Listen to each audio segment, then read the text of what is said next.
Une nouvelle terrible et inquiétante concernant notre attaquant Lamine Yamal vient d'être confirmée aujourd'hui et vous verrez tout en détail ici dans cette vidéo, mais nous devons d'abord parler d'une décision importante que Barcelone doit prendre en ce moment impliquant 3 de ses joueurs. Il s'avère que l'excellente nouvelle a été confirmée que notre défenseur Íñigo Martínez est désormais prêt à jouer à nouveau cette semaine, et avec cela beaucoup veulent savoir qui sera le double de Pau Cubarsí dans la défense du club lors du prochain match.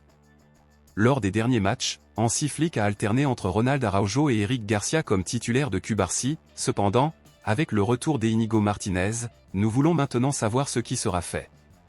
Alors, à votre avis, qui devrait être le partenaire de Pau Cubarsí dans la défense du club lors du prochain match, Ronald Araujo, Eric Garcia ou Íñigo Martínez? Laissez votre avis ici dans les commentaires. Passons maintenant à l'actualité principale, bombe exclusive de dernière minute.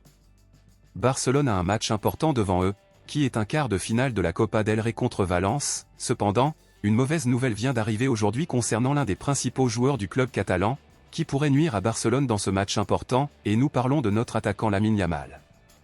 Les journaux espagnols ont publié aujourd'hui la nouvelle que notre garçon a ressenti une légère gêne à la cheville pendant l'entraînement d'aujourd'hui et a dû mettre fin à sa participation avant les autres joueurs. Reste à voir le degré de cet inconfort et s'il empêchera Lamine Yamal de jouer contre Valence, mais nous espérons vraiment que ce ne sera pas grave.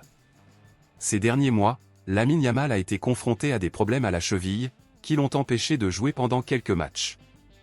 De plus, lors du dernier match de Barcelone, contre Alavés en Liga, Lamine Yamal a été extrêmement persécuté par l'adversaire, qui a tenté de blesser notre joueur à plusieurs reprises. On pense donc que cet inconfort pourrait également être dû à un coup subi lors de ce match.